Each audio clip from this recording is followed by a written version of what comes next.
All right, want to test fit a wrist pin. Going to make sure that reach in on your wrist pin bushing, make sure there's no burrs.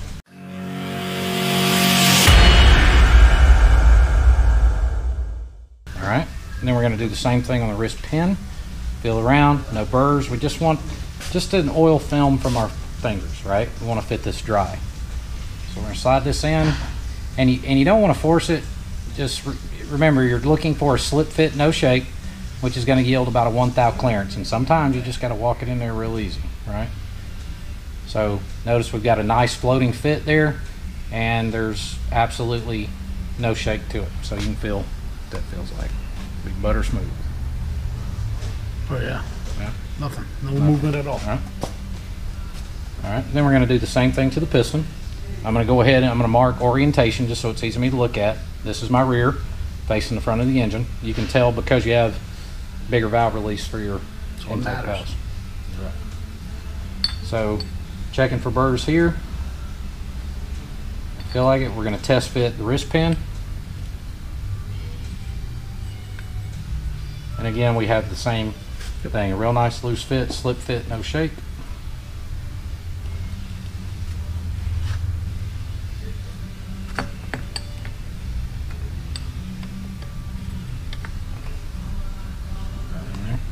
I want to rotate the assembly down just a little bit so I can pull these off without concern of that hitting the studs. White lint-free towel, right? I'm going to soak that with a little bit of oil.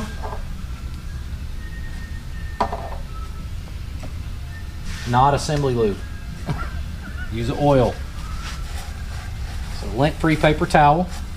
Even though these have been scrubbed down with Dawn, we're still going to see a little bit of stuff in there. So we want to, now we're going to do this again when we do the assembly. I just don't want to introduce any dirt whatsoever.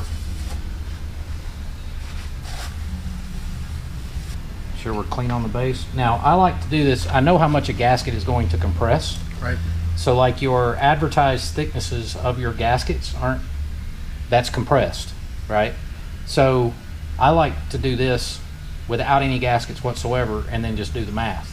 Okay. Then I know my number is spot on that way.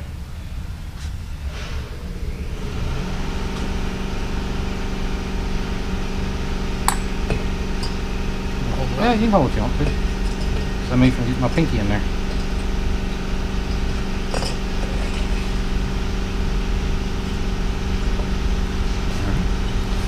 Let's do the same thing for the front. Now before you got here, I did have to hone this one just a little bit. Kind of like we had to do our cam plate bushing. Yep. See it stopping right there? Yep. Got a little tiny burr. So let me grab a, leave that right there, it'll be fine. Let me grab a Scotch Brite. And I want to use a fine one. All right, don't want to use sandpaper. Use a little bit of oil.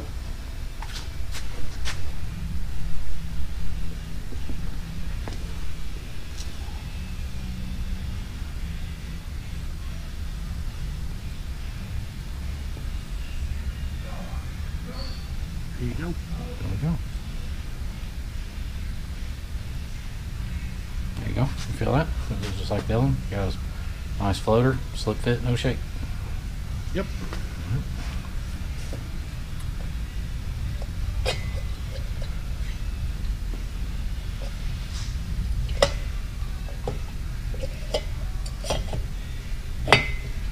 Well, it's starting to look like a motor. Ain't it a beautiful thing? Okay, now we're gonna measure our deck height, right? Yep. Now, what measurements go into determine if it's a 124 or a 128? Right? How? It's bore and stroke. That's what it is. It's bore and stroke. Displacement of the cylinder, length of the stroke. A lot of people think rod length plays a factor. It does. Rod length doesn't play a factor in the displacement per se. So it's how far it's coming up and down. That's all there is to it. So,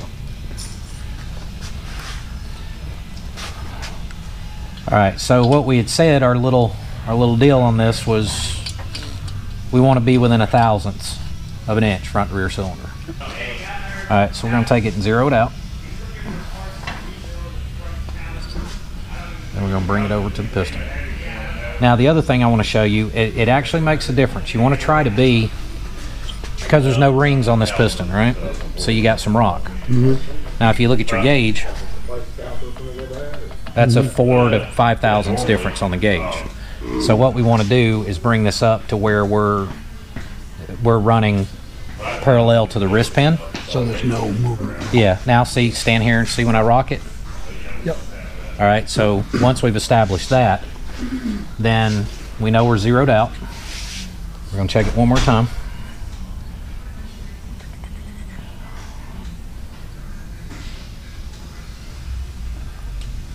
I'm going to bring that up here. And then I want to see how far we're coming out of the hole. Okay, we're exactly at 5 thousandths out of the hole. And you can come around here and see. Because you did say, I'm going to look very close, right? Absolutely. All right, so we're exactly at 5 thousandths, right? And that's what'll get taken up by the gaskets and then just a little bit of clearance. Okay, well, I'm actually going to show you the math behind it. So, in typical fashion, I write it up here. I'll just spin it. No big deal. All right, so we know we're out of the hole 5 thousandths, right? Yep. All right, well, now we're going to put a 14 thousandths base gasket on. So, this one should be 14 thousandths. And since it's a single shim, I can trust that number. See, we're exactly at 14 thousandths. Yep. Okay. So I know that when I put that in, it's going to raise the cylinder 14 thousandths. All right, so if I do that, like that, then that's going to yield us 9 thousandths. Yep. Right? -9. So the piston will be 9 in the hole. So I have -9 thou.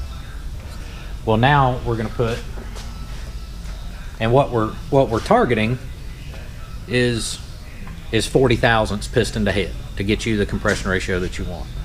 All right, so compressed, this is going to be 30 thousandths. And our target is 40. So we've moved the cylinder up, we're 9 thou in the hole. Now we're going to add another 30 to that. So we end up at 39 thousandths. Which is right where we want to be. We're within a thou of our target 40. Yep. Okay. The other thing we're doing, now this is part of the stuff that I'd already prepped before you got here. Right. Checking to make sure the deck was level. Now looking down in here, and one of those things is when that cylinder goes down and you're rocking it whatsoever, and then that visual inspection along here, make sure it's seated all the way around. It's flat as a pancake, so a very thin pancake. I like pancakes. I like pancakes. 5.5 thousandths.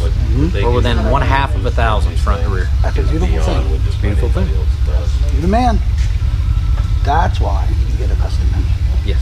Right there. That's it. Hey, just come over here for 1 second. Twist this. See how easy and smooth this is with this crank and this bearing. Just lightly. Oh wow. That's unbelievable. I'll figure out. You don't need anything. You need almost nothing. McRib. We were in a. McRib. As gross as they are, McRib. You know, I've never had one. I can't bring myself to do it. I don't know why. You got to get it without the pickles and onions, though. It's Oh, just the kinda pickles and onions are the shit. Hey, you want to hold this while we do this? Yeah, get your hands What? in here. Get your hands in there. Hold this cylinder Nope, up you're going to hold this Oh. piston as it pops out. so it doesn't And you have to fall. hold the piston itself so it doesn't rock. See that?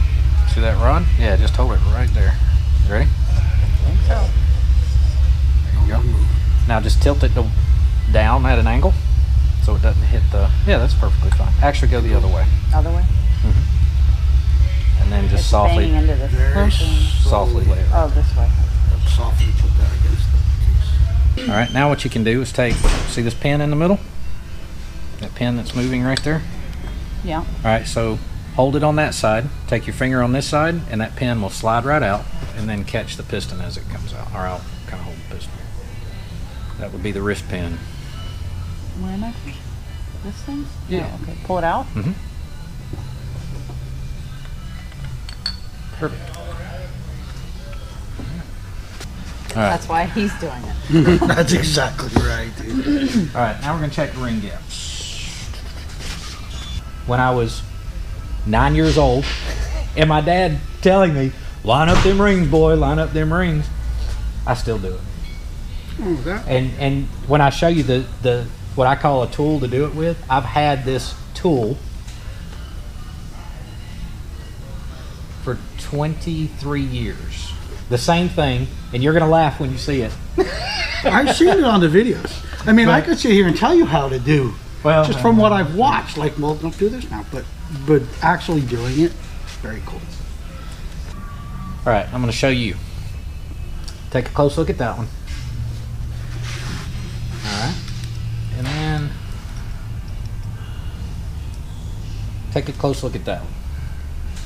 First off, if there's a mark typically on a ring, it could be a dot, it could be a logo, it could be a mark. That tells you which side faces up. All right, but there's one very substantial design element that's minuscule between those two rings to determine which one is the first one and which one is the second one. Because if gaps are different. Yeah, they'll be the same when we put it in the motor, but if they're both facing up and you mix them up and you put the wrong one on the top, it's a disaster. And we're talking crown or something, minuscule differences. All right. So if you look at the very edge, you flip them over to the bottom sides.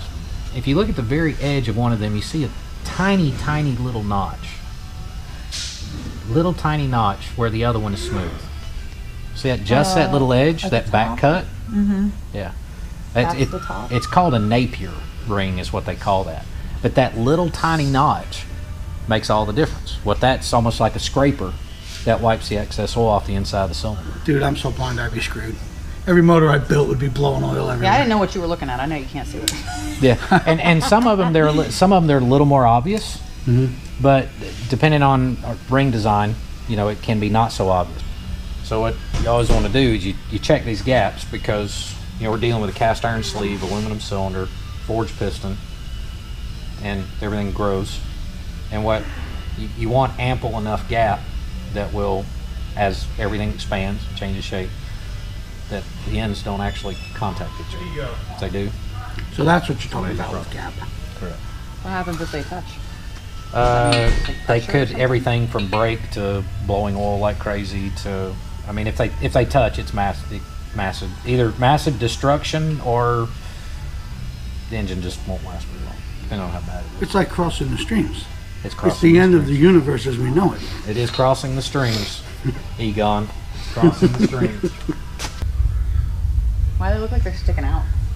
Is it supposed to look like that? And then they'll get compressed. You have patience for this stuff. It's therapeutic to me. Your patience is like the Ron Jeremy of patience. Yes. Yes. And again, this is a precautionary measure. It's, in reality, it's probably not needed. But I would hate for a perfectly good engine to have to be torn down just because of a little bit of a base gasket leak. You want me to hold that in the middle? I'll get it.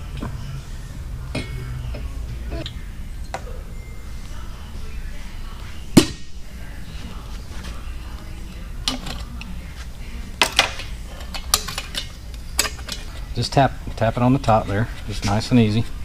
There you go. All right, let's make sure we don't pinch the gasket. That's a beautiful thing right there. Beautiful thing.